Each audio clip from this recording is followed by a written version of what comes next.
I'm Donna Andersen, author of lovefraud.com, and welcome to today's edition of Love Fraud Live. This is a show where I teach you how to spot people with serious personality disorders so you can get them out of your life and recover from the damage that they cause.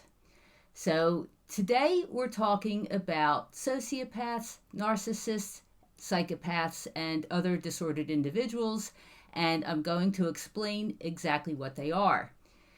If you have any questions, send them to me by chat. Don't be shy. I love answering questions. You can go ahead and send them as we go along. Also, if you find this information to be helpful and want to be notified about upcoming episodes, please be sure to subscribe to Love Fraud Live. Okay. You're probably watching this video because someone in your life is behaving in a way that makes absolutely no sense. Perhaps you're involved with a romantic partner who proclaims true love one minute and then flies into a rage the next. Or perhaps it's someone that you work with who lies and stabs you in the back. Perhaps it's a parent, or maybe both of your parents, who have made promises and then deny that the words were ever spoken. You may be at the end of your rope, trying to figure out what's going on. So you've been Googling words that describe your experience, perhaps looking up pathological lying. And you keep coming up with terms like narcissist and sociopath and psychopath. And you're like, psychopath? Isn't that a serial killer? Well, if you're confused, you are certainly not alone. The truth is that mental health professionals do not totally agree on what these disorders should be called and how they should be defined.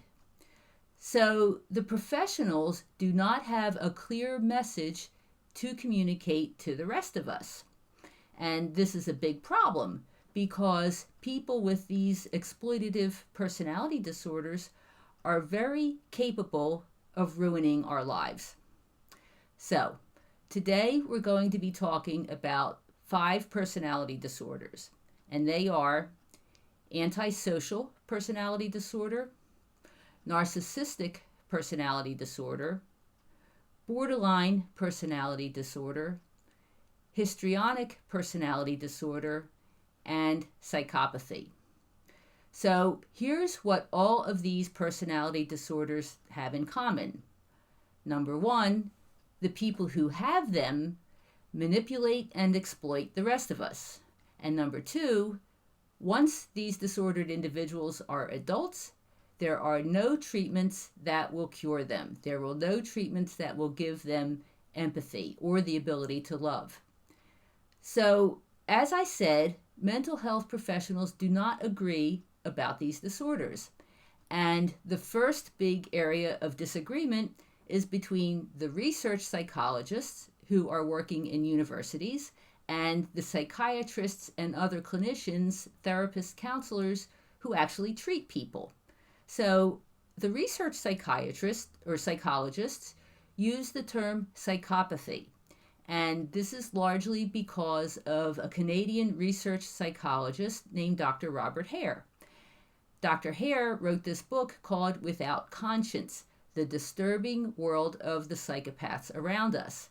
Now, this was actually the first book that I read when I was trying to figure out what was wrong with my con artist ex-husband.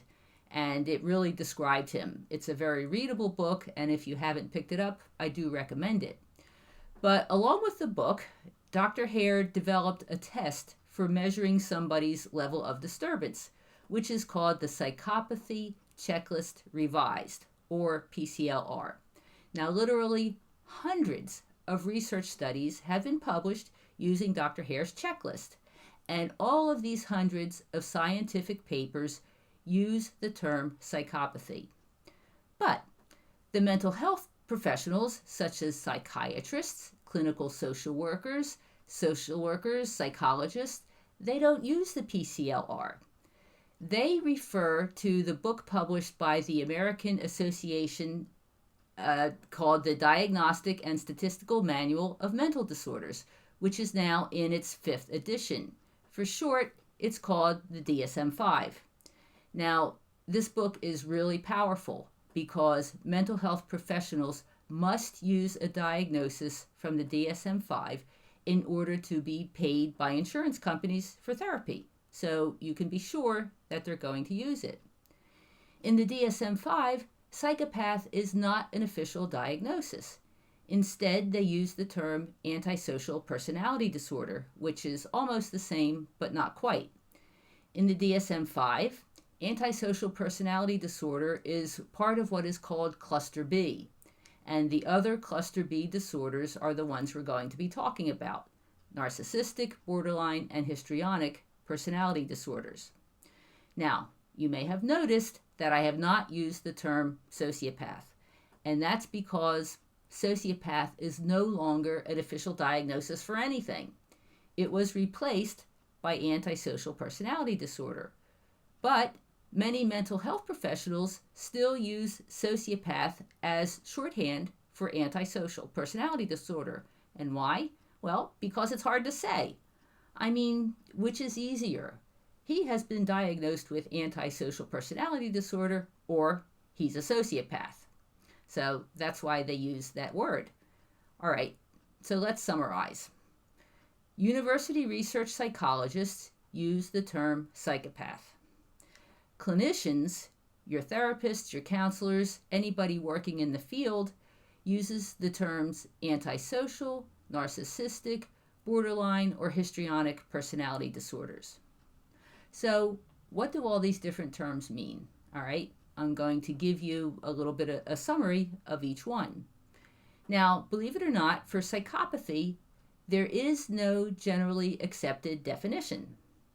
The most concise description that I've found is in Dr. Hare's book, and he describes a psychopath as someone who is self-centered, callous, and remorseless, profoundly lacking in empathy and the ability to form warm emotional relationships with others, and also a person who functions without the restraints of conscience. So that's what they say about psychopaths.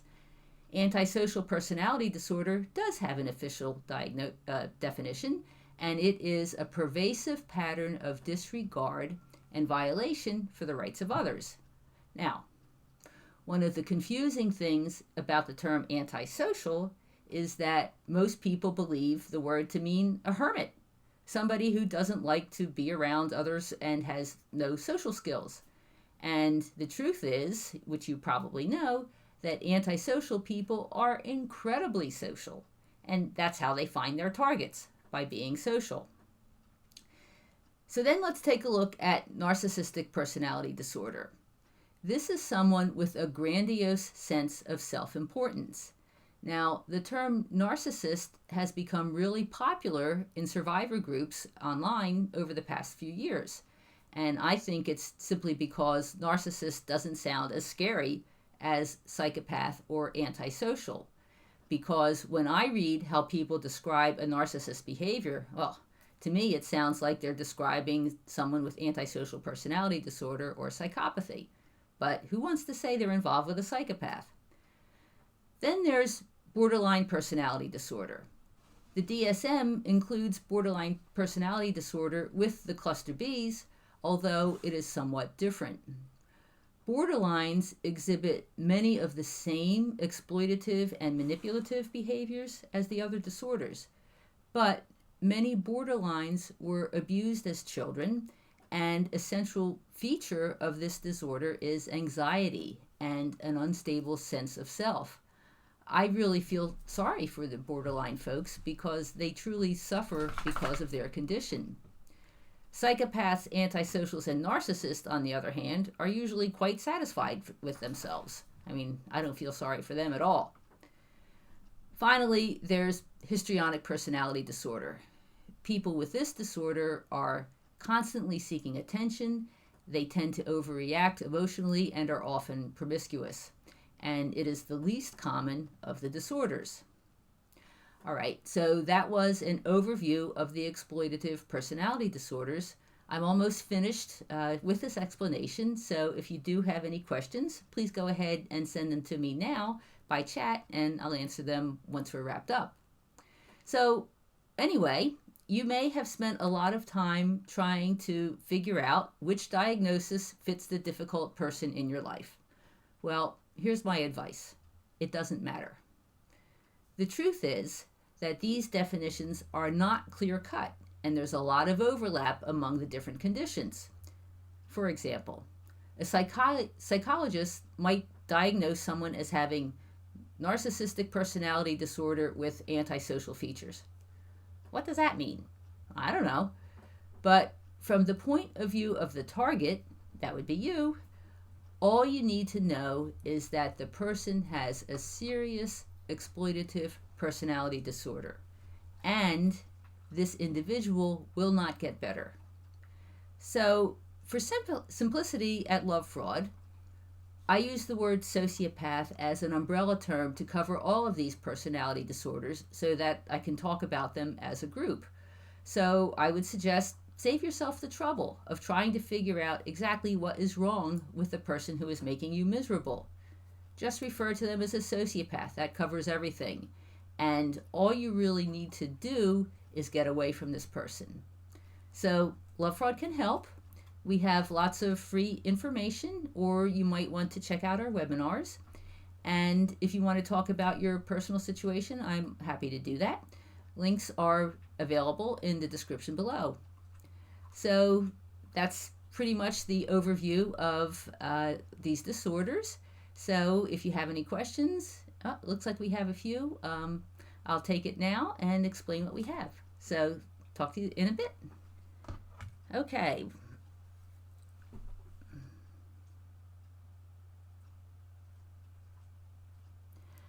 Okay, so we have Lisa here, who has said that she's had 5 different sociopaths in her life, one of whom was an FBI agent, and how could she ever trust anyone again? There's 2 things that will help you. First of all is to continue to educate yourself about the disorders.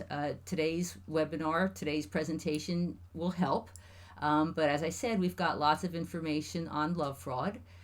So you really want to get a good idea of what the people are and what the warning signs are, and all that information is available on Love Fraud. But the second important part to what to do is to work on your personal healing, your emotional recovery, because that's what's really going to help you. We all have the ability through our intuition to recognize that someone is disordered because our intuition will warn us. But often, if we're anxious or worried, or still feeling a lot of the pain of what we've experienced, we don't have the ability to listen to our intuition. So what I would recommend is that you actually allow yourself to process whatever negative experiences that you've had with these people, whatever negative emotions you feel, and there's probably a lot of them that are buried deep inside. So, allow yourself to cry if that's what's required, or express your anger appropriately. And by that, you don't go express your anger to the person, because that's useless. But punching bags are good, or something like that. And you want to essentially get the poison out of your system. And as you're able to do that, then you'll be able to feel your intuition more, and that will help to protect you from these predators that are out there. So I hope that helps. Let's see, we have another question here. Okay, Cece. How do I learn to spot these people so I don't get taken again? That's kind of what I just addressed. There definitely are warning signs. So you can read my book. Here's my new one, Understanding the Sociopath. And it tells exactly what the warning signs are.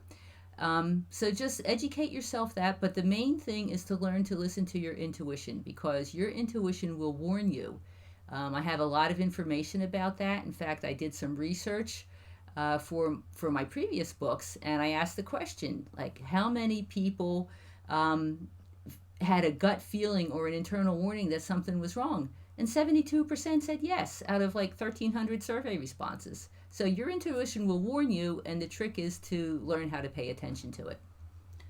Oh boy, now we have lots of quotes.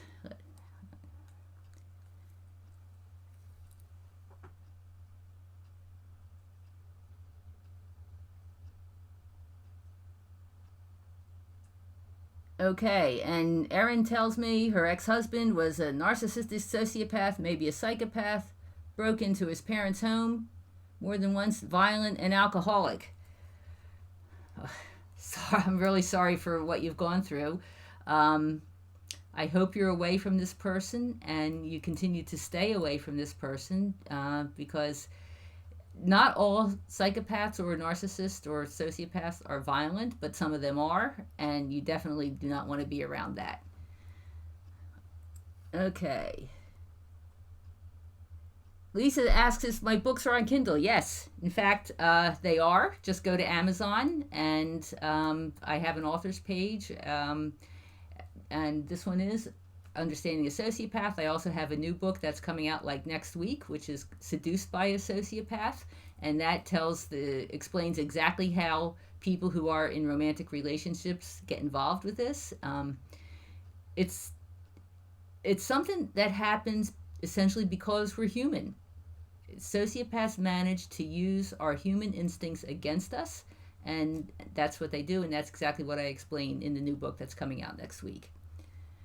Okay, we have here, thank you for your channel.